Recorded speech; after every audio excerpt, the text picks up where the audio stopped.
So, ladies and gentlemen, this is another update on the soap opera As Canada Turns.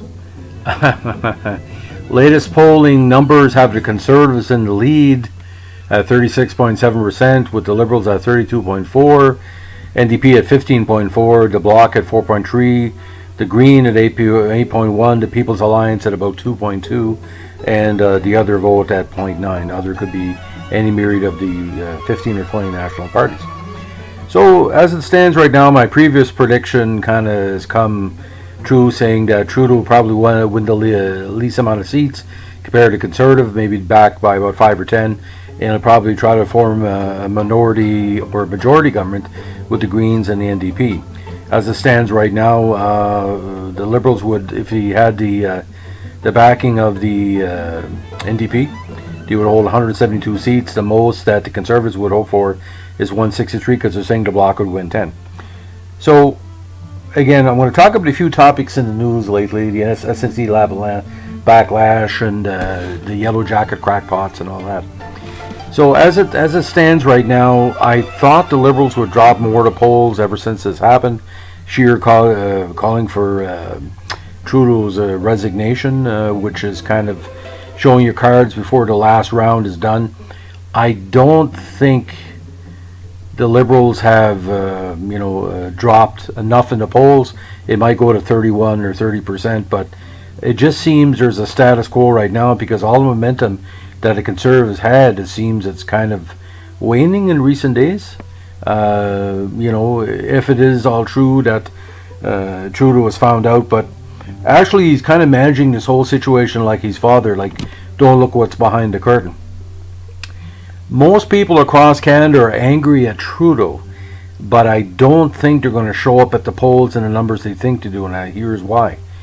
Because an intelligent voter would not go on TV, would not go on social media and make death threats towards Trudeau. You would say, okay, wait till the next election, we'll vote him out.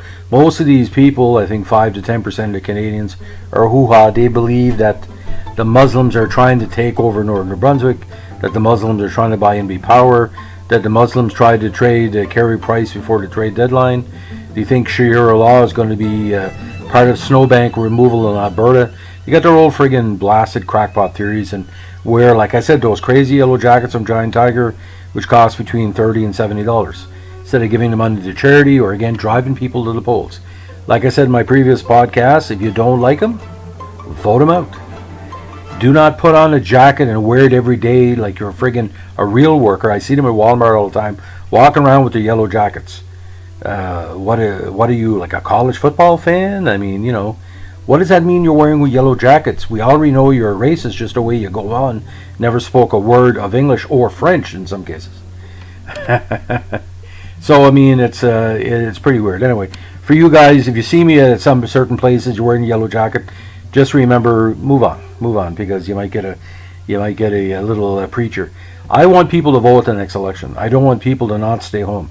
Like I said, if you want them in, vote them in. If you want them out, vote them out. And the NDP is picking up a little bit in the polls, and New Brunswick NDP, which they lost their leader Jennifer McKenzie, and I really think Yvonne Godin should be approached to run the party. They're in the midst of transition. I think the next 2 or 3 months should be interesting for the NDP. Jagmeet Singh, I think he'll get more central and western Canadian momentum. He might push the numbers as high as 17 or 18%, and if that's true, he's going to hit those 30 seats. Now, the Bloc Québécois, don't underestimate the Bloc, because I see that 4 to 5% or certain key ridings are going to do well. But I want to say this specifically to the anti-Trudeau racists. He's not his father. He's an individual that's flawed. His emotional intelligence is very low. But that doesn't give you a right to take your right-wing ideas and justify them. This is not the United States. This is not Trump land. This is Canada. So what if immigrants coming into Canada have been coming in since, I don't know, since they crossed the land bridge? The Aboriginal people, my ancestors crossed the land bridge? Why do you got to hate on the people that could bring added value to Canada? Why do you think these people are coming from India, Pakistan, Bangladesh, the Caribbean, Europe, China, all over India, all over Africa, different places? I love immigrants. Immigrants are great. I meet them all the time, and in Frankton and Woodstock and stuff. I like people of different countries and personalities because they bring a lot to the table. They bring a different way of looking at stuff. They have a hard work ethic, but some of them better or worse than ours, and I think they're great. Now, anybody out there doesn't like immigrants, you know what that tells me. You think probably maybe Adolf Hitler was misunderstood, or Mussolini was misunderstood, or Pol Pot, or Francisco Franco, or Ceausescu, blah blah blah, whatever. If you want dictators running your country, you'll get a dictator. If you try to ever vote somebody in because they're going to lord over Canada and take away what being Canadian is all about, say like Stomp a Tom, find another country, because this country is never changing. It's always going to have immigrants. It's always going to have good, positive people coming here. It's going to have people that's going to debate. But don't believe just because you go on social media and you think you know what you're saying, that people's going to rise up just because of you. I should know. I'm a journalist. I used to write for 75,000 people a week for the Moncton Times. Half the people read it and said, well, that's interesting. The other half didn't give a good darn about what I was writing. And I have the experience to say, this is only the latest in scandals. I mean, Mackenzie King used to talk to his dog about putting more troops in. Laurier never said anything. Pearson tried to bring in the flag. We're going to hang him up from the flagpole. Diefenbaker basically said that the United States were a bunch of fascists. He hated Kennedy. Nixon was hated by Trudeau. Trudeau liked Castro. Mulroney liked bags of money from different people, a carpetbagger that he was. And he still almost destroyed Canada, and Chrétien came along and saved the country, and he was criticized for that too. You know, Harper could have been worse. At least Harper, you understand who he had. You could have had a Conservative Prime Minister of Canada who would have been like Mulroney, who was destined to just, pad his own legacy. Of course, now his son is on an entertainment show, and that's what we're going to put up with.